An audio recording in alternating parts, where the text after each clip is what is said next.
কি ব্যাপার, তোমরা তোমরা ডিনার করে চলে এসেছো? জি মা, আপনাদের রাতের খাবার খেয়েছেন? হ্যাঁ, খেয়েছি তো। তোমাদের ডিনার কেমন ছিল? ইন্টারেস্টিং। মা, বাবা আচ্ছা, উপরে আছে। কেন রে?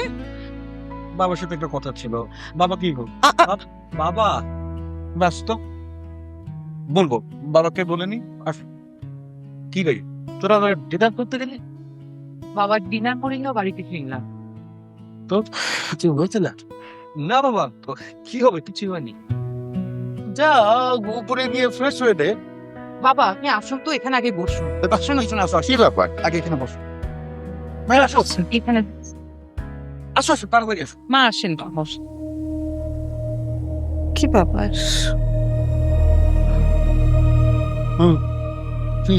বাবা তেমন কিছু না, জাস্ট একটা গুড নিউজ আছে, সেটা তোমাকে দেওয়ার জন্য আমরা এখানে সবাই বসেছি। বলিস কি? আমি মাত্রই তোদের সবার জন্য দোয়া করলাম, আর এখনই একটা গুড নিউজ নিয়ে আসলি। কিসের গুড নিউজ? আমার ইচ্ছা হচ্ছে ইনভেস্ট করব, আমি একজন সাকসেসফুল বিজনেসম্যান হতে চাই। ব্রিলিয়ান্ট। আমি তো আমার মায়ের কলিজার টুকরা, তাই না? হ্যাঁ, কথা একদম খাঁটি কইছেন। খালাম্মা আপনার ছাড়া কিচ্ছু বুঝে না। ও সংসারের মধ্যে যাই হইব বিবিসি নিউজের মতো আপনার কাছে খবর পাঠাইবো। আর আপনি আপনি কি করেন? আপনার যে কুয়া আছে না বুদ্ধি, ওইখান থেকে বুদ্ধি নিয়ে খালাম্মারে দেন। খালাম্মা ঠিক সেইভাবে তার সংসার চালায়। লাড্ডু খাওয়ার সময় মনে মনে বলবি দিল্লির লাড্ডু খাচ্ছিস, আর মুখে বিসমিল্লাহ বলবি, দেখবি দিল্লির লাড্ডুর স্বাদ পাচ্ছিস, আর বিসমিল্লার বরকত আছে, বুঝলি?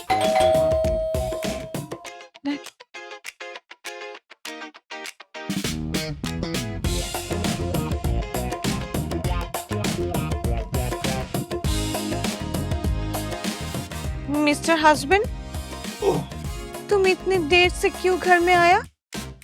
খাবারে ভেজাল মিশাতে মিশাতে দেরি হয়ে গেল। এটা তো খুবই ভালো কথা। এরকম হলে তো রোজ রোজ তোমার দেরি করা উচিত, কারণ খাবারে যত বেশি ভেজাল তত বেশি টাকা।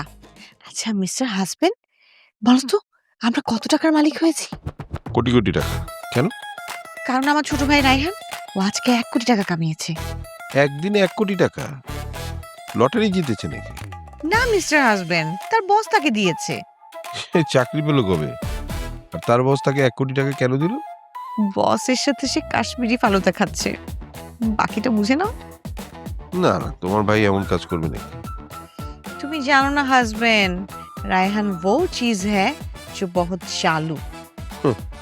তাই বলে বস তাকে একদিনে 1 কোটি টাকা দিবে? আরে ওর বস তো একটা বুড়ি, ওর মাথায় যে বুদ্ধির কুয়া আছে না, ওটার পানি তো শুকিয়ে গেছে। বসের হাজবেন্ড নাই? হ্যাঁ আছে, কিন্তু সে তো কোমায় আছে। একদিন দেখবে যে হায়রে মানুষ রঙিন ফানুষ দম পোড়ালে ঠুস। রায়ান তো ওই অপেক্ষায় আছে, কখন ওই বুড়ো মরবে আর রায়ান ওই বুড়িকে বিয়ে করবে, বুড়ির সাথে কোম্পানি ফ্রি। তা কত বড় কোম্পানি? অনেক বড় কোম্পানি, গ্রুপ অফ কোম্পানি, শত শত কোটি টাকা লেনদেন হয়। মিস্টার হাজবেন্ড, আমরা কি কখনো এত টাকার মালিক হতে পারবো? দেখি, ভেজালের পরিমাণ বাড়াতে হবে। তো বাড়াও না, পুরো দেশ ভেজালে ভাসিয়ে দাও। পুরো দেশ ভাসবে ভেজালে, আর আমরা ভাসবো কোটি কোটি টাকায়। মিস্টার হাজবেন্ড, তুমি আমাকে রায়ানের বুড়ির চেতে বড়লোক বানাতে পারবে না? পারবো। ও মা, সত্যি তুমি পারবে মিস্টার হাজবেন্ড? তুমি কি চাও বলো, তুমি যা চাও তাই পাবে। আর সারাদিন অনেক ধকল গেছে, শরীর হাত পা ব্যথা করছে, একটু ওই গাটা মেসেজ করে দিলে ভালো লাগতো। Dyna, yes boss. তোর ভাইজান অনেক টায়ার, যে ভাইজানকে ভাত দিয়ে দে। শোন, আমি কিন্তু খাবো না, যা। শুরু, আমি কোনো খাবার খাবো না। তুমি খেয়ে চুপি চুপি আমার রুমে আসবে, কারণ আমি ঘুমাবো আর কোটি কোটি টাকার স্বপ্ন দেখবো। ভুলে যেও না, আমার ঘুম যেন কোনোভাবে না ভাঙে, ঠিক আছে? Good night, bye bye.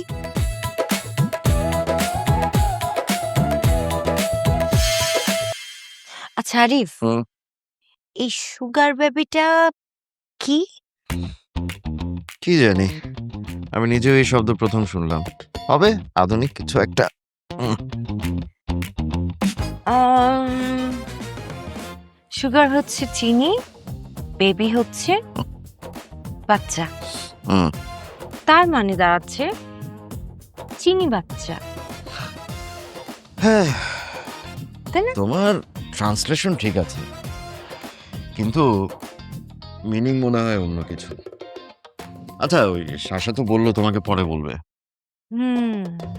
আচ্ছা ঠিক আছে, সেটা না হয় শেষে পরে বলবো, কিন্তু আরেকটা যে বললো যে ভাইরাল ব্যবসায়ী, ওইটা কি? তুমি তো একজন ব্যবসায়ী, তাহলে ভাইরাল ব্যবসা কি তুমি জানো না? আরে আমি তো আগের যুগের ব্যবসায়ী, এখন কত নতুন নতুন ব্যবসা বের হয়েছে। আমি ভাই শুধু আমার ব্যবসাটুকুই বুঝি। আমরা কি পুরোপুরি হয়ে গেছি আরিফ? হঠাৎ এই কথা কেন? না, আমার মাঝে মাঝে মনে হয় দুনিয়াটা অনেক এগিয়ে গেছে, কিন্তু আমরা অনেক পিছিয়ে আছি। আচ্ছা দেখো তো, ভালো করে দেখো তো, আমার চেহারার মধ্যে কি বয়সের ছাপ পড়েছে? না তো। দেখো, আমাকে খুশি করানোর জন্য কিছু বলবে না, আর এই সত্য হজম করার মতো বয়স আমার হয়েছে। সত্যি কথা বল। তুমি তো ভালো করেই জানো আমি কখনো মিথ্যা কথা বলি না। হ্যাঁ, সেটা জানি। আচ্ছা, হঠাৎ করে প্রসঙ্গ পাল্টে তুমি আপসেট হয়ে গেলে কেন?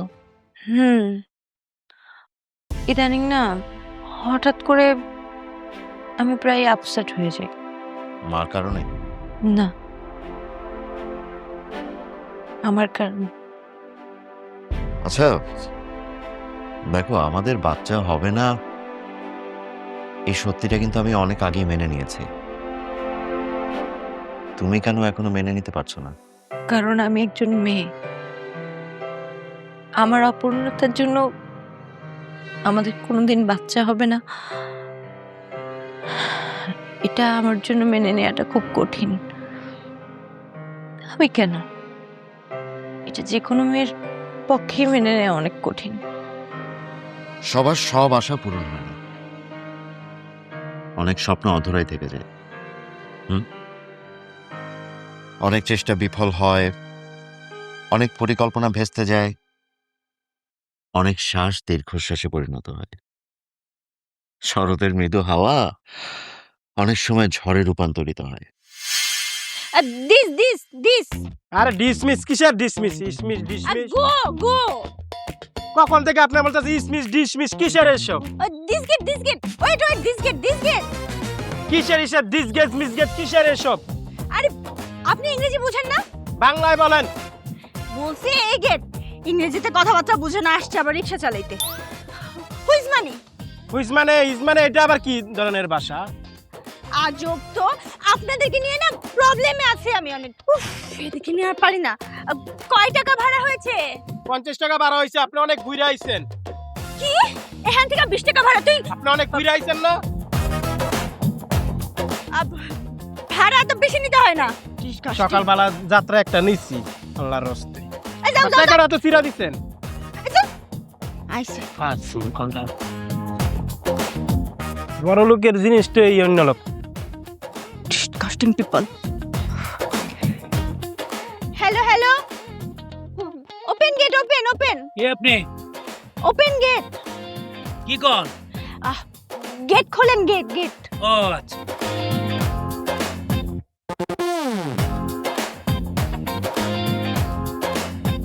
Who you? বুঝলাম না। इसको इंग्लिश पता नहीं है। तू कौन है? এটা কি? আপনি কে? হো হো হো, আমি তরিকুল, এই বাড়ি বহু বছর যাবত দেখভাল করি। Me cook. I go intermediate. Interview. কি ভিউ? আরে ইন্টারভিউ। এটা আবার কোন ভিউ? ওহো মূর্খ। ওকে মানে আর রান্না বান্না আমি আসছি ইন্টারভিউ দিতে। ও বুঝছি। কার কাছে আইছেন? এই বাড়ির বস বস মানে মালিক। ও খালু, হ্যাঁ। আসেন। সালাম দেন। দেখকেল কোনানকার সালাম দিতে জানা না। আম্মা, মেহমান আসছে, মনে হয় বিদেশ থেকে আইছে। কথায় কথায় হিন্দি আর ইংরেজি বলে।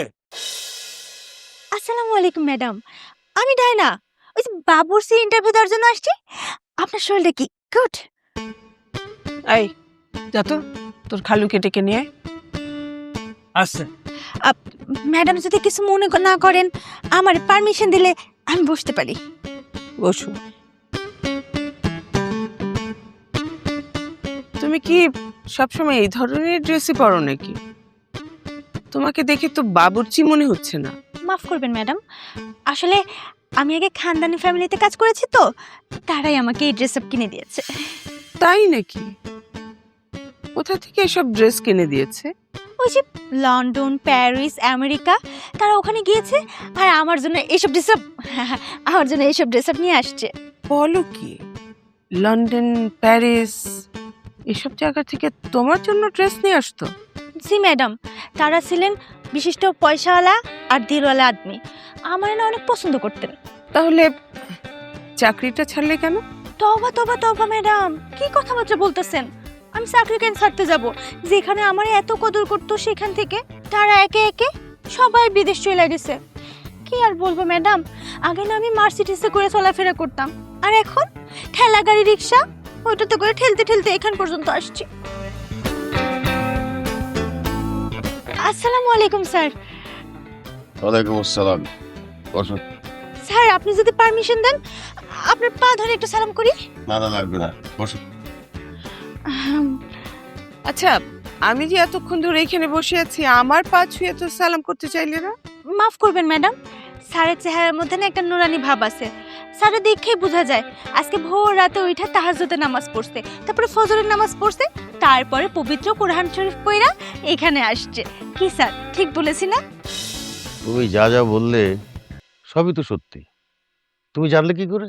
ওই যে স্যার বললাম, আপনার চেহারার মধ্যে একটা নুরানি ভাব আছে, আপনি দেখলেই না মনে হয় একজন ফেরেশতা আদমি। স্যার আপনার পাটা ধরে একটু সালাম করি। থাক থাক, পা ধরে আর সালাম করতে হবে না। ওকে ম্যাডাম, বেয়াদবি হলে মাফ করবেন। তা শুনলাম যে তুমি নাকি এর আগে গুলশান, বনানী, পুরান ঢাকায় কাজ করছো। জি স্যার, পুরান ঢাকায় খানদানি ফ্যামিলিতে কাজ করতাম। তাহলে তো কম বেশি সব ধরনের রান্না বান্নাই তুমি জানো। জি স্যার, আপনাদের দোয়ায় রান্না বান্না আমার রক্তের সাথে মিশে আছে। আমার বাবা বিক্রমপুর মুন্সিগঞ্জের বিখ্যাত বাবুর্চি ছিলেন। ও, তাহলে তো তুমি বিয়ের রান্নাও করতে পারো। বিয়ে বাড়ির রান্না দিয়ে তুমি কি করবে? আরে ওই যে আমরা মাঝে মাঝে পোলাও কোরমা খাই না। ম্যাডাম বেয়াদবি মাফ করবেন, আপনি যদি পারমিশন দেন তাহলে আমি এক কাজ করি, আজকে একটু পোলাও কোরমা রান্না করি, তাইলে বুঝতে পারবেন আমি বাবুর্চির দর রান্নাঘর পর্যন্ত। তোমার এনআইডি কার্ড সাথে এনেছো? এনআইডি কার্ড কি ম্যাডাম? আমার বাবুর্চি কার্ড সহকারে সাথে আনছি। তোমার পাসপোর্ট নেই? কি কথাবার্তা কইতেছেন ম্যাডাম? আমি বাবুর্চি মানুষ, আমার কিভাবে পাসপোর্ট থাকবো? কেন? তুমি এত বড় বড় খানদানি বাড়িতে কাজ করেছো, তারা তোমাকে পাসপোর্ট বানিয়ে দেয়নি? না ম্যাডাম, আমি বাবুর্চি মানুষ, আমি রান্না বান্না করছি, তারা সবসময় ঘুরতে গেছে। বাবুর্চির কি সাথে নিয়ে গেছে? বাবুর জেগে কেউ বিদেশে নিয়ে যায়? দেখি তোমার এনআইডি কার্ডটা দেখাও তো। এই যে ম্যাডাম, আমার এনআইডি কার্ড আর বাবুর্চির কার্ড।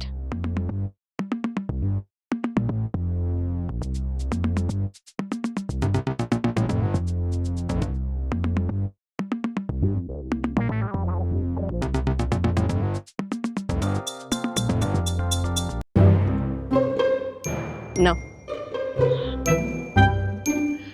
তুমি কি আর কিছু বলবে? এই যে পোলাও কোরমা রান্না করে পরীক্ষাটা দিতে চাচ্ছে, দেখি। চলো তোমাকে রান্নাঘরটা দেখিয়ে দিই। Okay madam. Sir thank you so much, আপনি আমার জন্য দোয়া করবেন যাতে আমি রান্না বান্না করে আপনাদের সবার মন জোগাইতে পারি।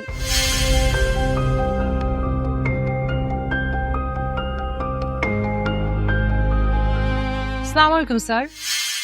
ওয়ালাইকুম আসসালাম। মিসেস শাশা, আমি অফিসের সব ফিমেল এমপ্লয়ীদের সাথে কথা বলেছি, তারা সবাই স্বীকার করেছে রাসেল তাদের সবাইকে কম বেশি হ্যারাস করেছে। আপনার এভিডেন্স সব ঠিক আছে, আমি রাসেলকে স্যাক করেছি, আর রাসেলের পোস্টে আমি আপনাকে নিচ্ছি। স্যার এত বড় একটা প্রমোশন আপনি আমাকে দিচ্ছেন? এতদিন ধরে আমার অফিসে এত বড় একটা অনৈতিক কাজ চলছে, আপনি সেটা ধরিয়ে দিয়েছেন, এটা আপনার পুরস্কার। আমার বিশ্বাস আপনি এটা ডিজার্ভ করেন। Thank you sir, thank you so much. আমি আপনার বিশ্বাসে মর্যাদা রাখবো স্যার। আমি জানি। তো কাল থেকে আশা করছি আপনি অফিসে জয়েন করছেন। Of course sir. Okay then, see you tomorrow. See you tomorrow sir. আসসালামু আলাইকুম।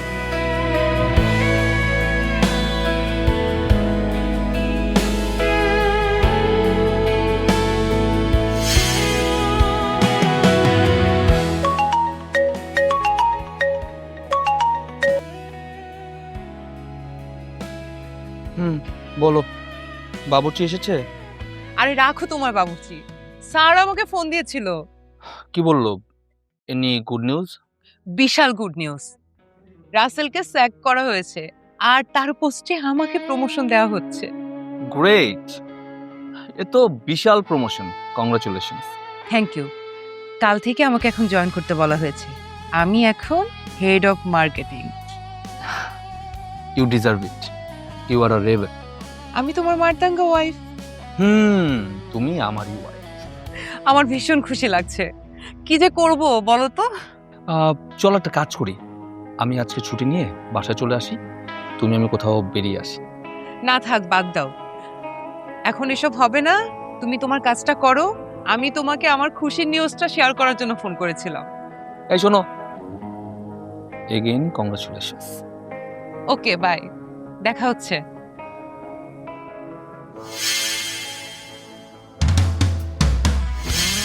কাম ইন। আরে বসুন, আমাকে দেখে দাঁড়াতে হবে না। এটা অফিসের ডেকোরাম, অফিসের ডেকোরাম মেনটেন করা খুবই দরকার। আদর্শ বাবার আদর্শ ছেলে। বসুন না। আদর্শ ছেলে আর কোথায় হতে পারলাম? অবশ্যই আপনি আদর্শবান। আদর্শবান না হলে কি আমার লেট হাজব্যান্ড আপনাকে সিগনেচার মেম্বার বানাতেন? আসলে স্যার প্রায় অফিসের কাজে দেশে বাইরে যেতেন, সেজন্য উনি আমাকে চুজ করেছিলেন। না, আপনাকে উনি সিলেক্ট করেছিলেন কারণ উনি জানতেন আপনি ওনার বিশ্বাসের অমর্যাদা করবেন না, এবং আপনি করেনই, এমনকি মৃত্যুর পরেও না। আমি শুধুমাত্র আমার দায়িত্ব পালন করেছি। আচ্ছা শুনুন না, ওই গতকাল রায়ানের অফিসে কি হয়েছে জানেন? কথা শুনে তো মনে হচ্ছে যে ভালো কিছু হয়নি। না না, খারাপ কোনো কিছু হয়নি, যেটা হয়েছে সেটা অসাধারণ, আনবিলিভেবল। শুনুন, রায়ান অফিসে জয়েন করে খেয়াল করলো অ্যাকাউন্টে কিছু লেনদেন ঠিকঠাক নেই।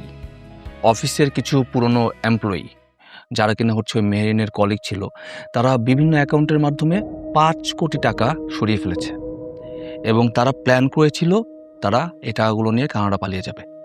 কিন্তু রায়ান, সে ওদের সব জালিয়াতি ধরে ফেলেছে। ও মাই গড! তারপর যা হওয়ার তাই। রায়ান এই সব কিছু পুলিশের কাছে জানিয়ে দেয়।